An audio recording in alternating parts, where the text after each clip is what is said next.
This is West Eye View, Programme 12, Merchant Venturers, Final Mix Stereo.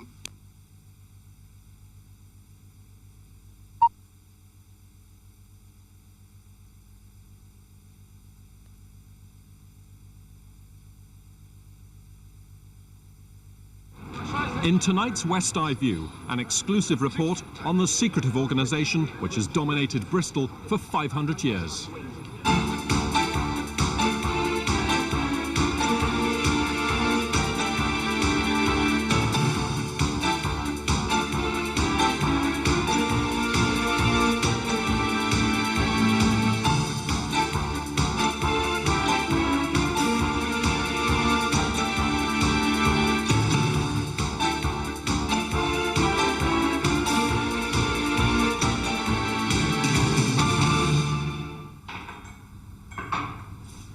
It's not the sort of society that you can pick up the telephone and, and ask to become a member.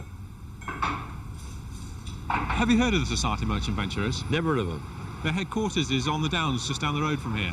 It's not a wind-up, is it? So who are they? What are they? They're supposed to be the most powerful people in the city. But never heard of them. They're not subject to any kind of democratic accountability.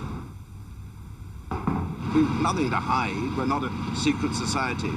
We're working as an organisation with the best endeavours of a community at heart. this table has been laid for one of the grandest and most exclusive banquets to be held in Bristol this year. Most people didn't even know it was happening, but if you were here, then you're truly one of Bristol's cream. It's the annual audit dinner of the Society of Merchant Venturers, probably the most influential people in the city. This is the first film ever to be made about a previously secretive organisation which has played a leading role in the city's affairs since the Middle Ages. The Society of Merchant Venturers began as the corporate voice of the traders who made Bristol the country's second biggest port. Its members profited from the slave trade and earlier had financed the voyage which led to the colonisation of North America. With the 500th anniversary of John Cabot's journey imminent, latter-day merchants are helping finance construction of a replica of his ship, the Mafia. For centuries, the Society ran the port on behalf of the City Council, becoming wealthy through the taxing of ships and goods. When this privilege ended in the 19th century, and along with it the importance of Bristol as a port, the merchants might have collapsed, as did similar groups elsewhere in Britain. They didn't. To this day, Bristol's biggest companies have a significant factor in common.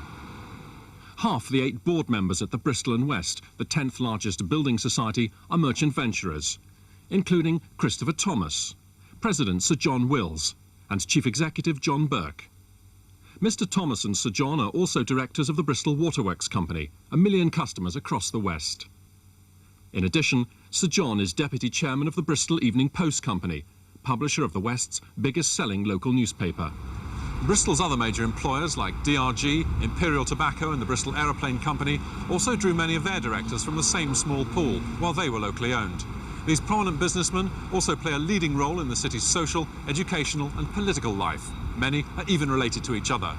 Perhaps it's no surprise that the merchant venturers are referred to, albeit jokingly, as the Bristol Mafia.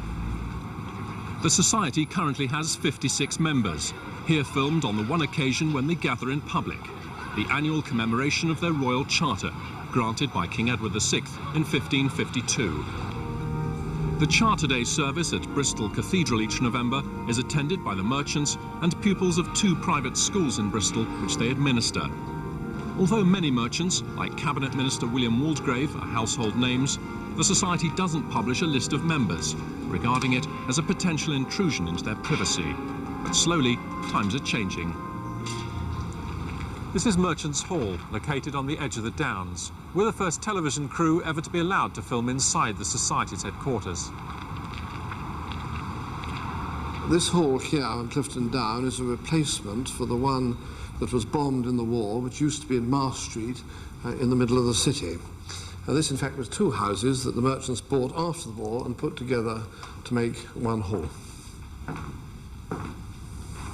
This is the original coat of arms that was in the Merchants' Hall on Mars Street It was brought here after the war and put up and not repaired because Sir Winston Churchill, who was an honorary member, told us that we should keep it like this so people would remember what had happened in the war. What does your motto mean? Well, it's very hard work if you're not a Latin scholar. Basically, it means that we eschew poverty. These must be your charters. Yes, we have our charters displayed here and all sorts of very beautiful things that the merchants own. And one that is, I think, of particular interest is this saddlecloth here, which is the one that Queen Elizabeth I rode into Bristol on in 1574. And here, of course, you've got links with more modern-day members of the royal family.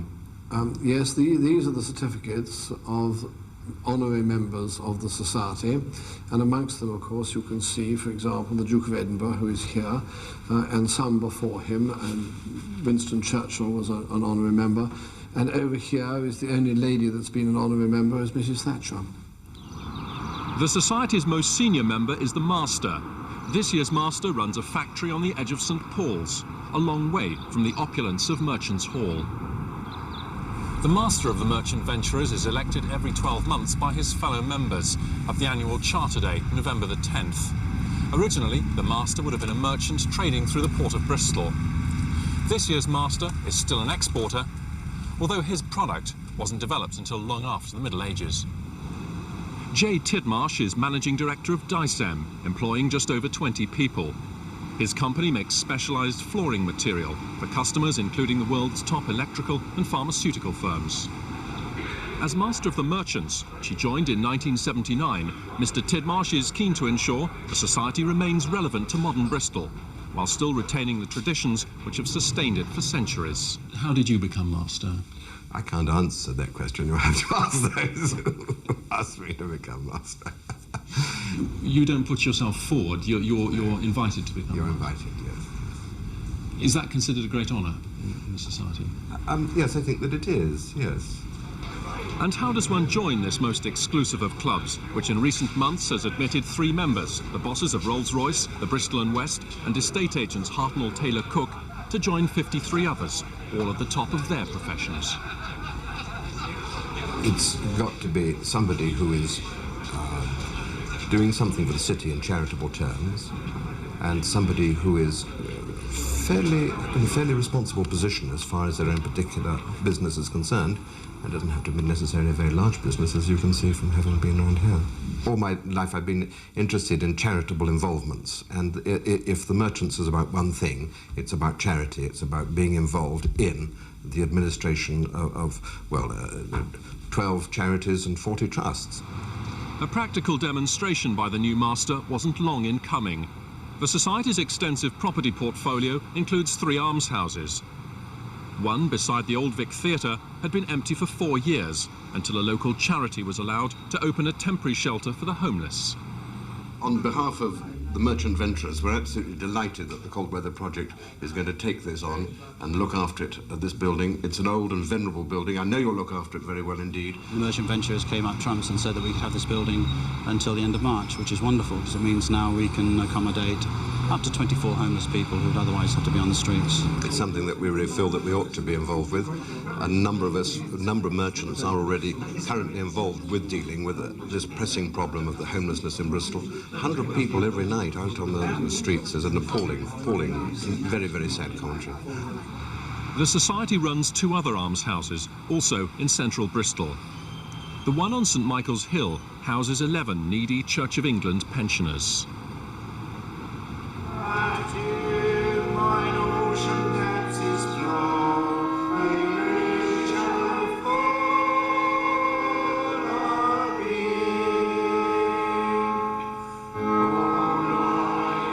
Would you say they were good landlords? Yes, very.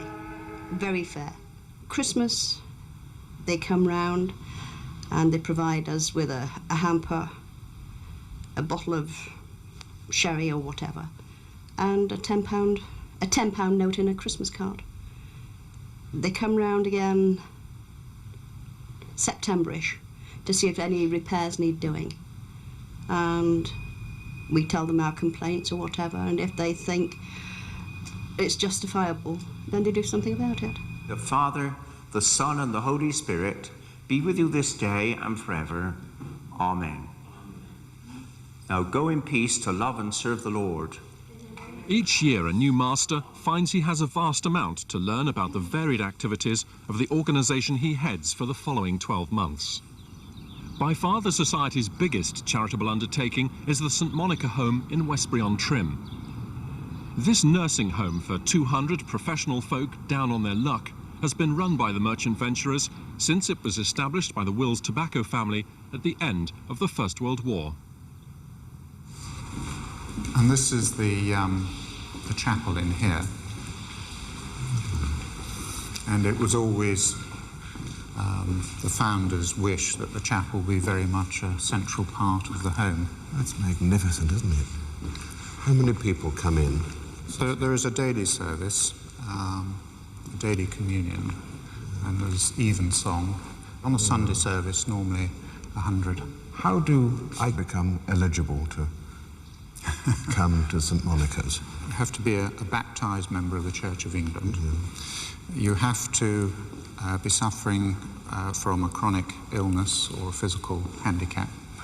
And you have to come from a professional background, and also preference is given to those who are in financial need. The merchants use their substantial resources to update the home, recently donating £1 million for a hydrotherapy pool. On this visit, the patient was himself a past master of the merchant venturers. And so, are you enjoying yourself? Do you enjoy it? That's splendid. And does it do you good? Do you feel better for it afterwards? Much better. Ah, good. And this is typical residence room in here. Harry. Lovely. Great to see you. How are you? Well, super. We have a great deal to thank you for. Harry Edwards, founder of the St George's Music Trust, died shortly after this visit. The merchants allow other organisations to use their hall, particularly those in which they have an interest, like the Greater Bristol Foundation, a charity they established almost 10 years ago and continue to finance. Here, the foundation's thanking local companies which donate money to it. The merchants get a lot of credit because they saw at the start there really was a place in Bristol for a community foundation. There were a lot of people doing lots of individual things, but no one was looking at the whole except the local authorities. And the merchants produced the core funding, the money necessary to be able to employ a director, etc., right from the start, and they've continued to support us right the way through. One of the projects funded by the Greater Bristol Foundation is the Bristol Playbus. This morning, it's come to a bed and breakfast hostel in Easton to allow the parents to get out of their rooms and their children to come on board and play. But in an age where the welfare state is expected to provide the citizen with cradle-to-grave support, is it still appropriate that Bristol's poor should need to rely for charity from the city's rich? Some people are cautious about the merchants' motives and about accepting their charity, like Communities Organised for a Greater Bristol, a pressure group comprising 24 groups of all faiths, largely drawn from the city's more deprived areas. They've never asked me or anybody like me, you know, if what they're going to do is for my good, you know, and that's something I do worry about, that people are inclined to do things for your good without asking you about it. We're about asking people what they would like to see and asking them to help in making their dreams come true. Education has always been an important part of the merchants' work. Since 1710, they've run Colston Boys' School, established by the Bristol philanthropist Edward Colston. But what was originally a school for 100 poor boys now charges up to £10,000 a year. It's expensive, although Colston's academic record has lagged behind rivals like Bristol Grammar School. It is, however, acquiring a formidable sporting reputation, with 4 members of the England schoolboy rugby squad and a place in this year's schools finals. The merchants, who provide a majority of the governors, are proud of its reputation. Colston Collegiate School is able to offer magnificent facilities. It's probably the only school of this type in Bristol, surrounded by its own playing fields and its own facilities. So then it can offer that as a bonus, and something that many families and many young people want to take part in. It's changed quite a lot, hasn't it, from the school that Edward Colston set up and asked you to run for him? I mean, that was for sort of poor boys. I mean, this is now a school for children of fairly wealthy people. I mean, no, that is completely wrong. Without a shadow of doubt, that is wrong. There are one or two people who are well off, but by and large, the parents who decide to send their children to a school such as this one have to be very, very careful how they're going to find the money to do it. I mean, one of the most interesting conversations I had was with a parent who actually told me that when they get to Christmas, being able to afford to buy a decent bottle of sherry for Christmas is a very serious business when they're having to pay the school fees. We were founded over 100 years ago by the Society of Merchant Venturers, with funds... Colston Girls' School in Bristol's Cheltenham Road has built an impressive academic record in the century since its foundation by the merchants. It wants to improve that record through a £1 million appeal. The intention is to build on the school's very good capacity in languages. At the minute they teach 4 modern languages there, inevitably French and German, but additionally Spanish and Russian to a very high level. And it's the intention that we should add to that next year Japanese. If they've got merchants like you as their godfathers, these schools, why do they need to make appeals? Nobody's pocket is bottomless, and the merchants have made a very substantial contribution, and of course they have a responsibility to this school as well, but the sort of plans we've got are very ambitious and extremely expensive, and we therefore are asking other people to help as well. The merchants are also closely linked to higher education, involved in the establishment and administration of the University of Bath and both those in Bristol. At the turn of the century, however, the merchants were trying to block the foundation of Bristol University to protect their own technical college. Having failed, they secured places on the university's governing body.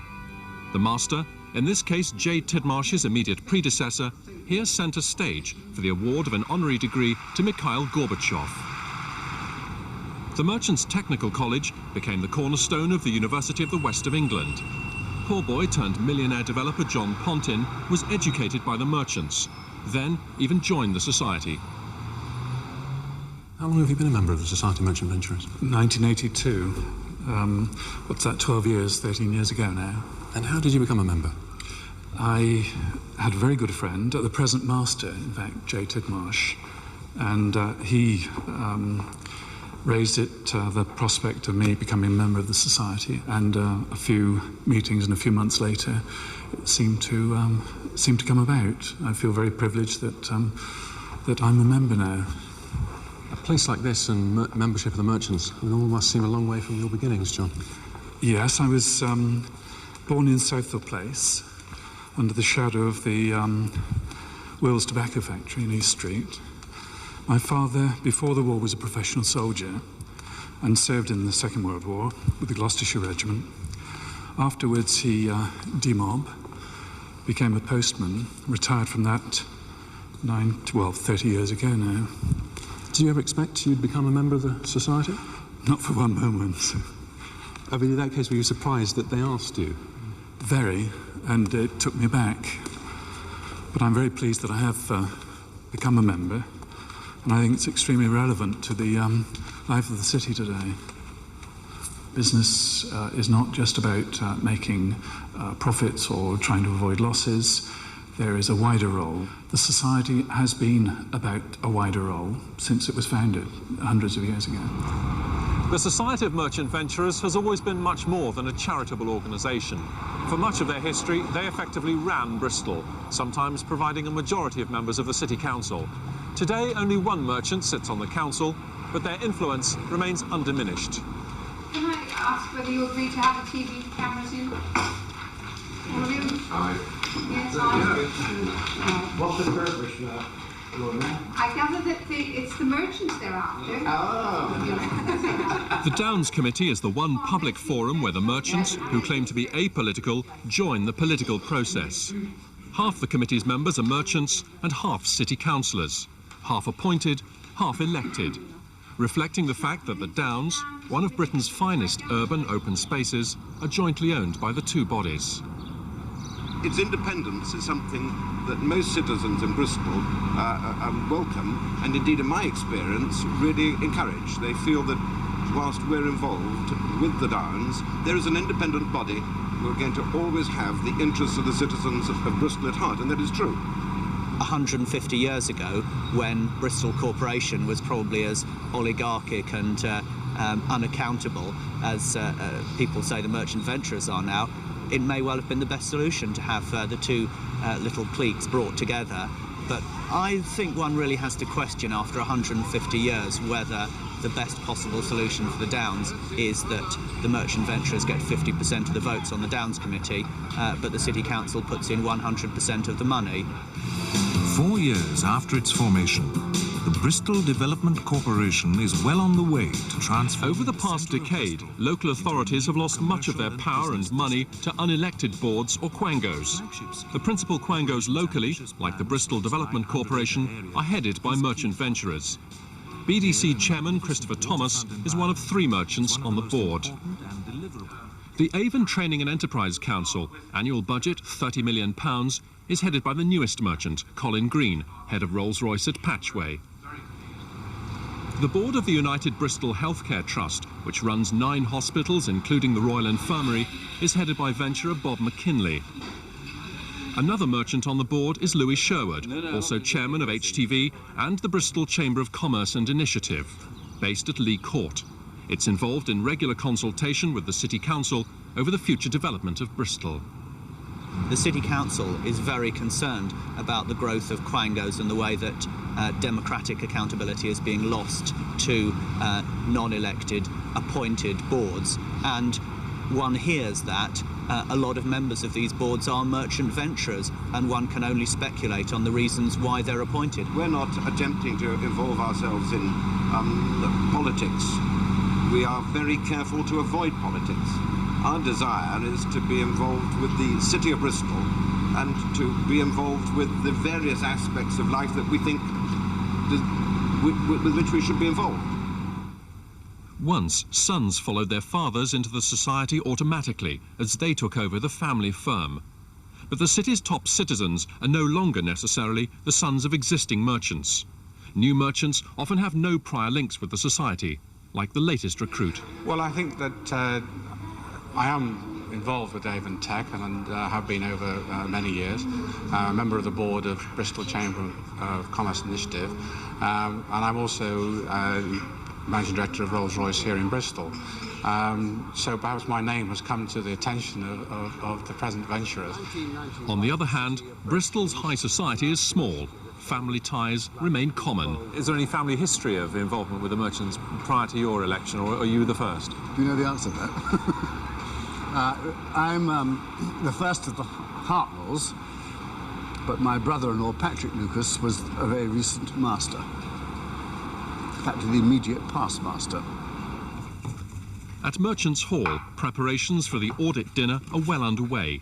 There'll be 80 diners, half of them the most senior merchants, half a very select group of guests. To those viewers who don't know much, if anything, about the society, you may sort of come over as a sort of upper-class Freemasonry. Freemasonry, as I understand it, is completely secret. And I don't know whether Freemasonry does anything as far as the community is concerned. I'd have hoped that it was quite apparent that, first of all, we are an open book. All our accounts you could quite easily examine, and nothing about us is secret in any way.